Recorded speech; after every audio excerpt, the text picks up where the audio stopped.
aqui a ratificar. Há muitos organismos no governo que deviam funcionar e não funcionam e, como tal, deviam ser extintos. Eu refiro-me concretamente à Direção Regional do Trabalho. Devia de ser extinto e aquele pessoal ser distribuído pelos hospitais e casas de velhinhos, porque aquilo não funciona. Quando algum trabalhador vai se queixar à Inspeção de Trabalho, a Inspeção de Trabalho, em vez de atuar contra os ladrões do regime, contra os patrões ladrões que não cumprem o seu dever, vai a informar os patrões que tal e tal trabalhador esteve aqui.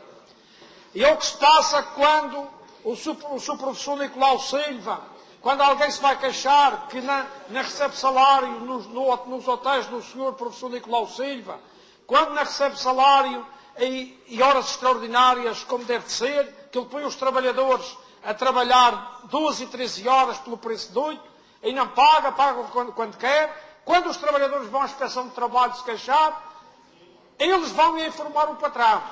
E ainda não há muito tempo, o ANAM, o Sr. Nicolau Silva, convidou o diretor regional de trabalho e o diretor da Inspeção de Trabalho para almoçar no hotel. Portanto, com organismos destes, nós não precisamos de gastar dinheiro com estes senhores, a mandá-los para casa ou pô-los a cuidar dos velhinhos nos hospitais. Portanto, nós não podemos de maneira nenhuma votar este orçamento. Isto é um absurdo. Tem organismos que comem o dinheiro do contribuinte e não funcionam para o feio que se destina. Tem a palavra o deputado Carlos Rodrigues para uma intervenção. Hoje não consta que ele tenha sido executado. Eu tenho conhecimento que há um senhor carpinteiro da nossa cidade que era trabalhador por conta própria, coletado como trabalhador individual. Nos últimos 2 anos deixou de ter trabalho na sua oficina. E como tal não pôde pagar a segurança social, que eram 180 euros.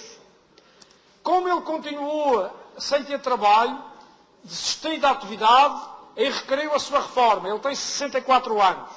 Não é que a senhora Bernardete Vieira lhe faz um processo de execução, ele quer cobrar 2.800 euros de prestações que ele não pôde pagar à segurança social. E ele não pode receber a sua reforma, que é uma miséria de 300 euros, enquanto a segurança social não for ressarcida dessa importância. E agora, a lei não é para todos, porque, pelos vistos, o senhor Presidente do Governo deve muito mais do que isso, deve 55 mil euros à segurança social e não é processado e não é penhorado. Portanto, vemos esta justiça que existe aqui na região autónoma da Madeira.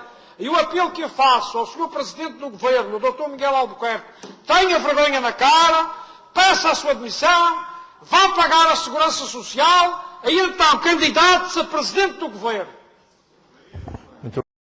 A crise que não é culpa dele.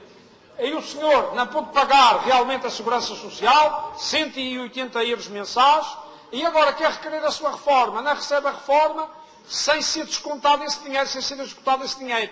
Que quando for executado já não é 2.000 euros, é 4.000 e tal euros, com juros e tudo, meus amigos. Aí agora, os agricultores, os madeirenses são agricultores que são obrigados a se coletar, tomem atenção. Quando não puderem pagar a segurança social, são executados. E quando chegar à sua reforma, os anos e os meses que eles não pagaram a segurança social porque não puderam, vão ser executados e penhorados. Já esgotou os 3 minutos que tinha. Muito obrigado. Sr. Deputado Diniz Andrade, tem a palavra. Hoje não consta que ele tenha sido executado. Eu tenho conhecimento que há um senhor carpinteiro da nossa cidade que era trabalhador por conta própria, coletado como trabalhador individual. Nos últimos 2 anos deixou de ter trabalho na sua oficina. E como tal não pôde pagar a segurança social, que eram 180 euros. Como ele continuou sem ter trabalho, desistiu da atividade e requeriu a sua reforma. Ele tem 64 anos. Não é que a senhora Bernardete Vieira lhe faz um processo de execução, ele quer cobrar 2.800 euros de prestações que ele não pôde pagar à segurança social. E ele não pode receber a sua reforma, que é uma miséria de 300 euros, enquanto a segurança social não for ressarcida dessa importância. E agora, a lei não é para todos, porque, pelos vistos, o senhor Presidente do Governo deve muito mais do que isso, deve 55 mil euros à segurança social e não é processado e não é penhorado. Portanto, vemos esta justiça que existe aqui na região autónoma da Madeira. E o apelo que eu faço ao Sr. Presidente do Governo, o Dr. Miguel Albuquerque, tenha vergonha na cara, peça a sua demissão, vá pagar a Segurança Social e então candidate-se a Presidente do Governo.